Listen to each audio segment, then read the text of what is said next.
Without further ado, I want to bring in our buddy, our friend, the president's pollster, Jim McLaughlin. Jim, good to see you. Sean, it's great to be here. How excited are you for Thanksgiving Oh, when you get to give thanks for all the great work that culminated in a huge, huge win? oh gosh. You know what? If we didn't win, I would be in the fetal position right now, Sean.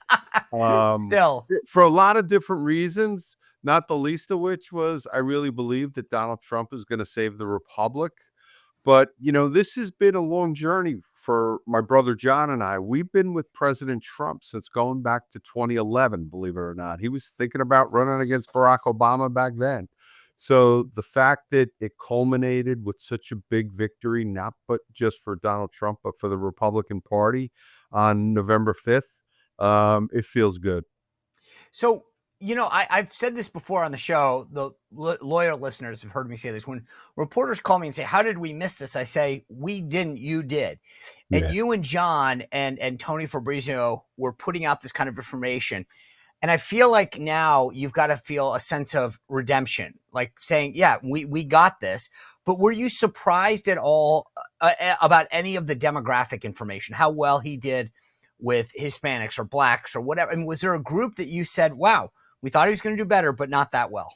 Yep. And look, there were no surprises.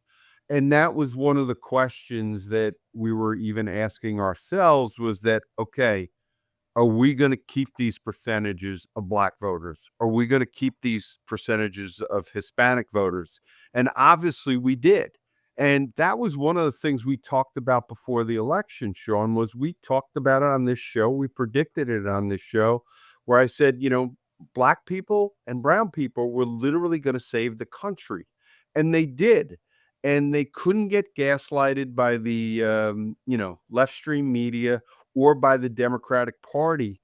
They knew they weren't doing as well as they were 4 years ago. They made that direct comparison between Donald Trump, between Kamala Harris, and they voted for not just Donald Trump, but they voted for the Republicans to maintain control of the House and also to win back the U.S. Senate. So nothing really surprised us on election day. And look, we all know Donald Trump built a new coalition for Republicans to build on between now and over the next 2 years and 4 years.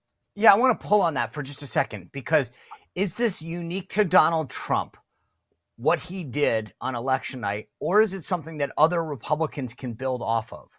Yeah. And look, you got to give Donald Trump all the credit in the world because I tell everybody, the old saying, they say that losing's an orphan and winning has 1,000 fathers. But the guy who deserves the most credit for this is obviously Donald Trump, because nobody turns out Republican voters better than Donald Trump, but not just Republican voters, but right of center leaning independents. Because what you had was a lot of voters were really dissatisfied with what was going on in the country. And like the first piece of empirical data, forget, the polls that, Tony Fabrizio and my brother John and I were releasing before the election that said, hey, Donald Trump is ahead here. Not by a lot, but we said he had a durable lead here. But was that big number when it was one of the first numbers that came out from the exit polls? 70% of Americans said the country was off on the wrong track. And that's when we knew, because the voters wanted change. They didn't like the direction that Kamala Harris and Joe Biden were taking the country on a whole host of issues. It wasn't just one issue. Yes, everybody was concerned about the economy, but it was also immigration. It was things like crime. It was obviously the wars that were breaking out throughout the world. And look, the voters, that's what they voted on. And that was the path to victory for the Republicans, was issues based. Right, but if you're down ticket, you're riding his coattails. When it comes to the midterms, can a random Republican congressional candidate or Senate candidate go in and say, great, I can now count on the support from these same communities and constituencies that Trump got? Or is this unique to Trump? Yep. And look, that's going to be one of the biggest things, because we talked about that, during the midterms, during Donald Trump's first presidency. depending upon whose numbers you believe, there was about 9 to 11 million Trump voters that stayed home during those midterm elections. And we always know, obviously, turnout is lower during those midterms. And that's going to be the challenge for Republicans going into those elections, is because you've got to defy history, because history tells you whether it was somebody like Bill Clinton during his first term when he lost 50 some odd seats and they lost the Senate and whatnot. Barack Obama, same, they lost over 60 seats during his first midterm. But then you saw somebody like Bill Clinton back in 98 during that, during the midterm elections, where after the first one, after the second one, they actually defied history and they picked up seats when during impeachment. And George W. Bush did the same thing back in 2002, where there was a sense the economy was doing well, and it was after September 11th. So that is going to be a big challenge here. And look, there's still, Donald Trump got a record for a Republican candidate. Look, we're over 77 million. We could get 78 million. It's quite honestly, it's a sin that they're still counting votes in some parts of the country, almost all pretty much blue states. But we've got to go, and I call it's the politics of performance, Sean. We've got to perform. We've got to give voters a sense the economy's getting better. We're going to fix the immigration problem, and we need to for people to feel safer, in terms of what's going on with Ukraine and Russia and the Middle East, et cetera, not to mention what's going on in, with China. So I was a little shocked when I saw the CBS YouGov poll earlier this week that showed 57% of Americans support Donald Trump deporting people in this country illegally. Yeah. Do you, as a pollster, if you're giving advice to somebody now, say, be careful on this? Because it's one thing in theory. The second that NBC News and the Washington Post start doing story after story of Bobby, who's in this country for 25 years, suddenly being deported, the views are going to change. So be careful how, like, what is your advice to someone who reading that poll? Like, hey, take it at face value, or just remember that's in theory, not in practice. And look, one of the beauties of Donald Trump is that he doesn't govern by polls. And you look Right. at the folks that he's choosing for these cabinet positions and some of the non-cabinet positions. And the first name that comes to mind, especially with the immigration issue, is somebody like Tom Homan. And look, Kamala Harris and Joe Biden created such a mess when it came to the immigration problem that we have nowhere to go but up. And I will tell you something. You think back to what Donald Trump did in 2020, in 2016 versus Hillary Clinton, immigration was an important issue. It was about 1 out of 5 voters were telling us it was the most important issue in deciding their vote. In 2020, most of the exit polls didn't even ask about the issue of immigration. Why? Because Donald Trump had solved the problem. That's what I tell people.